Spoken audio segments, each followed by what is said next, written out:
From the 22 News Plus studio,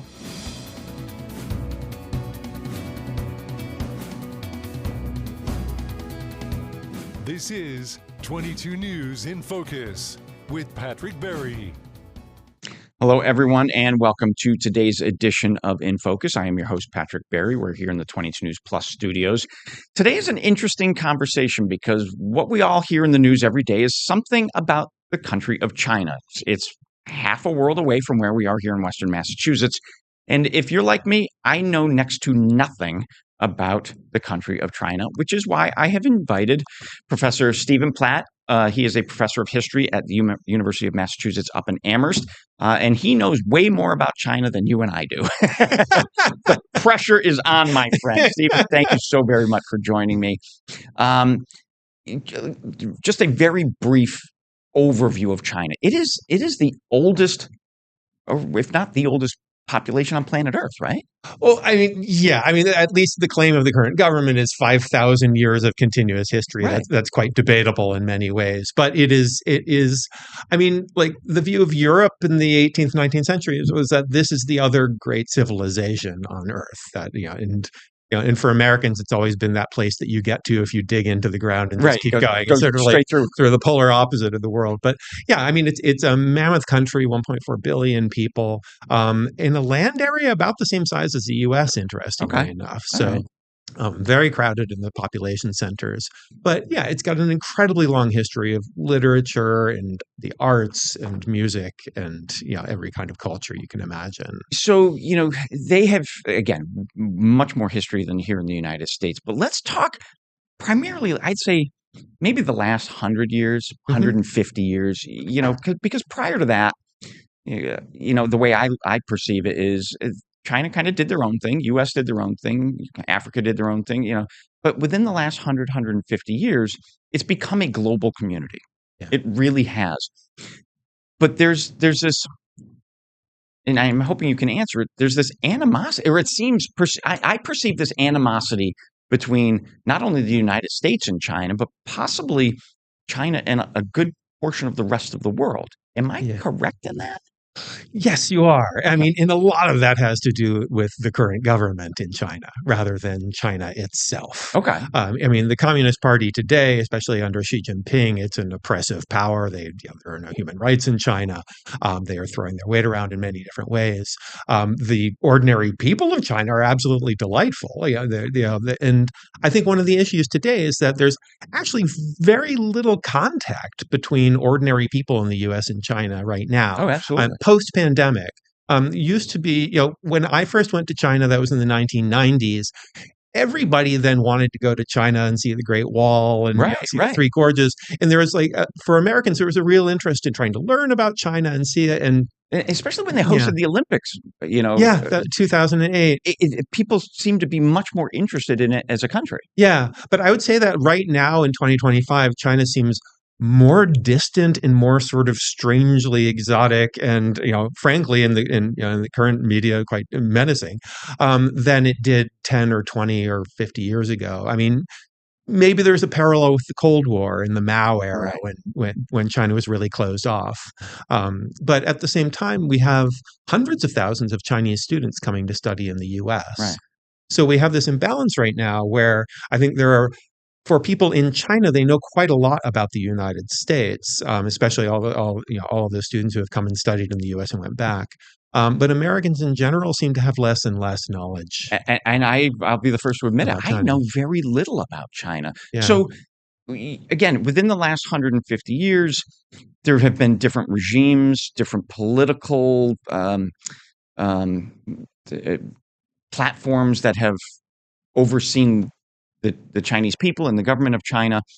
And you kind of alluded to the fact that the current leadership of China has brought upon more of the animosity that we see?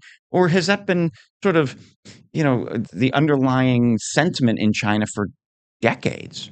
For most of their history, the U.S. and China had actually very friendly relations.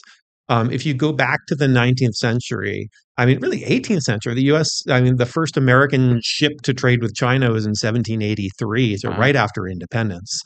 We live in Massachusetts, and all these merchants in the Boston area made their fortunes from the China trade. Things like Mass General Hospital and the Bunker Hill Monument were built by China money from Really? China traders from New England. Yeah, all up and down the East Coast, but especially surrounding Boston, Salem, that area around there. Interesting. Again, Yeah, maybe it was in my history books in sixth grade. I just don't no, remember it, but that's fascinating yeah, to I me. mean, there's a wonderful museum in Salem, the Peabody Essex Museum, and it's a museum of the old China trade. And so I think, like, for Massachusetts especially, there's been this long bond with China. The first Chinese student to come study in America came to Wilbraham, right nearby here, and then went to Yale and graduated in 1854. They have a statue of him in the Yale Library Really? now. Yeah, I mean, So more. what happened? What happened is the And we've communist. only got I about mean, 20 more minutes, but but I'll tell you, I mean that. So I mean, we have friendly relations. The early 20th century, there are large numbers of Chinese students coming on scholarships to study in the U.S. They're getting PhDs. They're going back to China and taking positions in government. What happens is World War II. So the U.S. and China are allies during World War II. But the end of World War II in 1945 is the beginning of an all-out civil war between the communists and the nationalists in China. okay. And at that time, the U.S. government decided to back the nationalists under Chiang Kai-shek. So who is going to lose the civil war? So basically, they backed the losing side of the civil war in China. Boy, we have a history of that, don't we? Yeah. So Chiang Kai-shek retreats to Taiwan under U.S. protection. The communists take over. That's the beginning of the People's Republic of China. But really, from the get-go in the People's Republic, America was treated as an enemy. And this really explodes with the Korean War, which to date is the only time that the U.S. and China have been at war with each other, through proxies, through the Right. UN and Chinese volunteers and whatnot. But I mean, honestly, I think we're still living in the shadow of that, and sort of this, like, the notion that underneath it all we are a threat to each other really dates to that, because there wasn't, and that was not an element of U.S.-China relations prior to So the Korean War. is this one of those things where it's really time to get over it? This was something our great grandparents did. Those of us living today weren't part of the the Chiang Kai-shek, picking sides. Those were, Yeah. it's time to get over this. Is that sort of, kind of Yeah, where we are? I mean, there are real security issues and trade issues and all of that, and I leave it to the people who do that kind of thing to figure those out. But just as a historian looking at all of this, I would say that certainly the Chinese government in recent years has been trying to send signals that it's time to get over this. I mean, the way you can see that is um, when things are very tense between the U.S. and China, and when Xi Jinping, the Chinese leader, wants the Chinese population to hate America, they make big blockbuster movies about the Korean War. And Interesting. about, like, Chinese killing Americans in Right. Korea, and to remind them that the Americans are imperialists and blah blah blah blah. But starting a few years ago, they shoved all that aside, and now they're trying to celebrate U.S.-China unity in World War II. So, like, the Flying Tigers and Right. American volunteers in China, and China just had massive celebrations for the 80th anniversary of the end of World War II, Okay. And and we really didn't. we really didn't, Yeah. Right. yeah. I was speaking to the Friends of the World War II Memorial the other Nothing really day, and happened. it's like Yeah. nothing. Yeah, but huge parades and celebrations, and I think one of the messages that they are trying to project is that China was an equal partner in the war against fascism. They're Right. trying to be a responsible player in world affairs. Okay. We are up on our commercial break. I can't believe we've already completed Yeah. one. We'll be right back with Stephen Platt from UMass. Right. This is 22 News in Focus with Patrick Berry.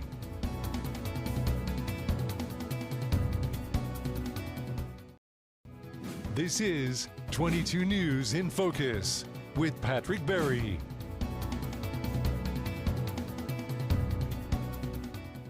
Welcome back to today's edition of In Focus. I'm here in the 22 News Plus studio with Professor Stephen Platt from the University of Massachusetts Amherst, talking about the country of China, U.S.-China relations, and so forth. And when we left it just before the commercial break, we were talking about the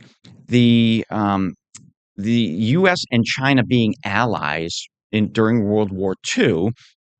That triggered a memory. U.S. and Russia were allies during World War II, and those three nations really came together. Their populations came together to fight off the Nazis and so forth. Um, China lost way more people than the United States during World War II. Russia lost way more people than the United States during World War II. Why didn't that friendliness remain?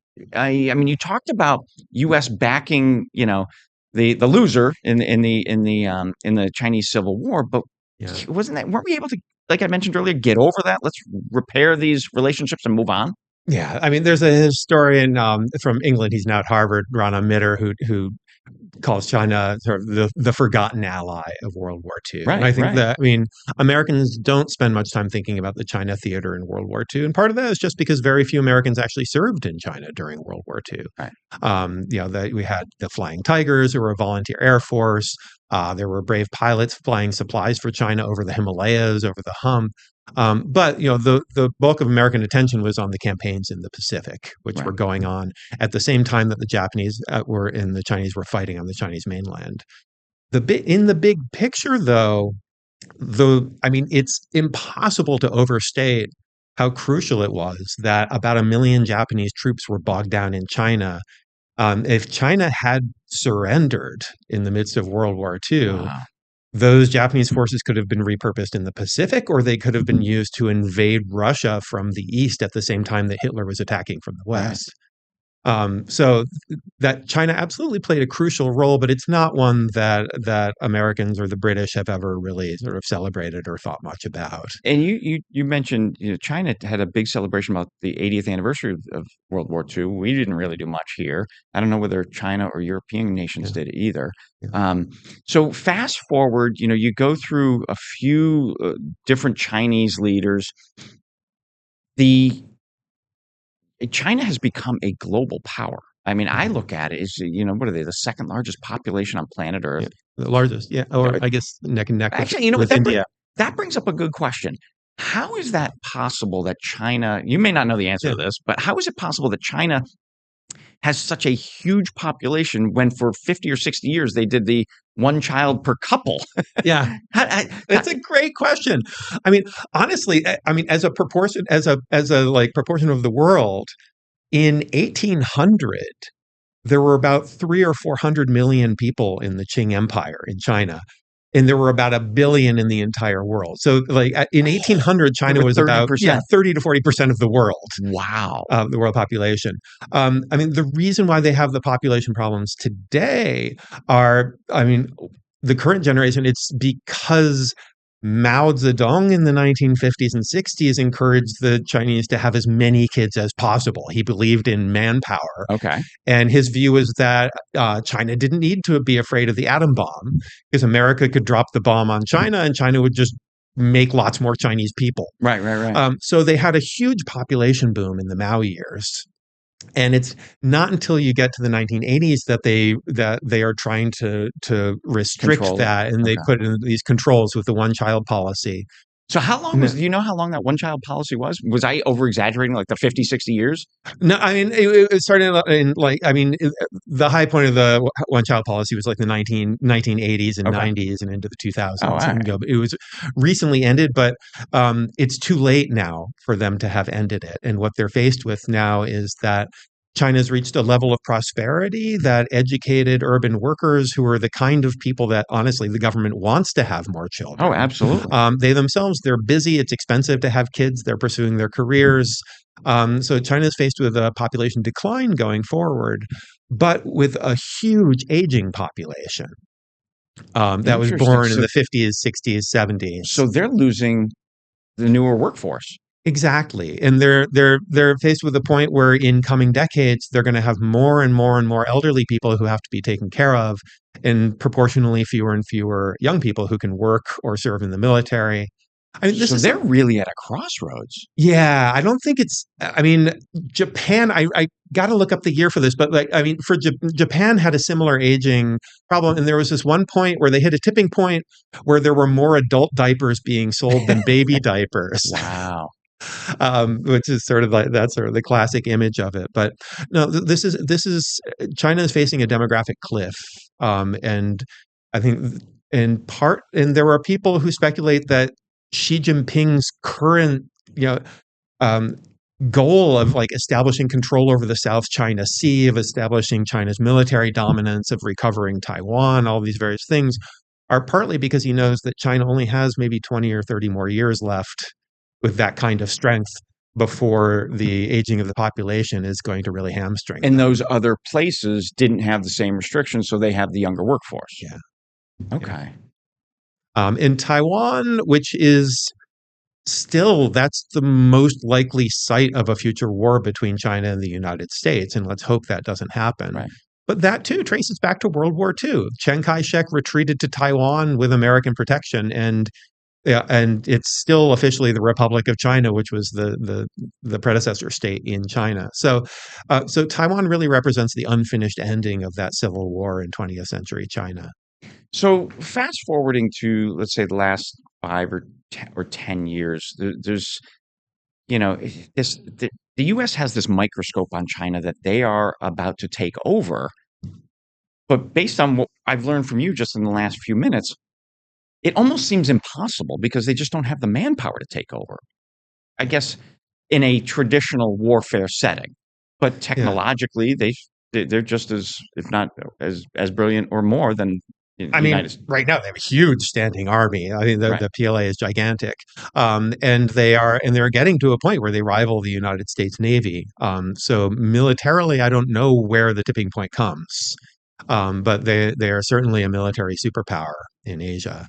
Um, as far as sort of that more general sense of sort of China is going to overtake us or whatever, this also goes back to the history of the two countries, which is that generally Chinese have been more interested in America than Americans have been interested in Right. China.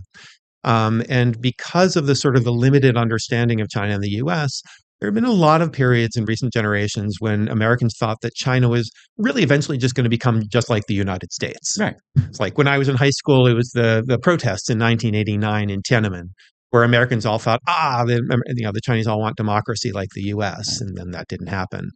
And I think the points when China seems like it might no longer be sort of a little brother anymore, like looking up to the US, sending students here, but a direct rival, I think that's something that isn't part of our historical experience. And it's something we do have to learn how to accommodate. We're up on our second break, but when we come back, I want to talk a little bit about the current state of human rights in China, and we'll talk about that little brother, big brother thing. We'll be right back after this. All right.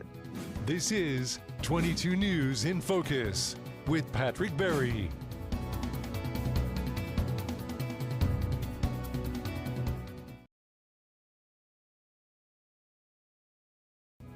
This is 22 News in Focus with Patrick Berry.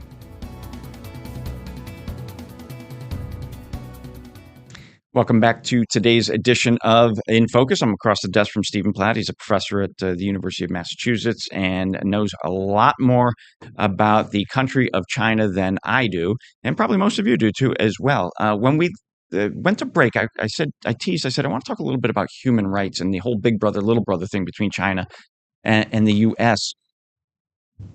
I perceive China as wanting to play on a global platform with other countries, but their record for human rights is atrocious. And is that the stumbling block of them sort of making it to the big boy stage?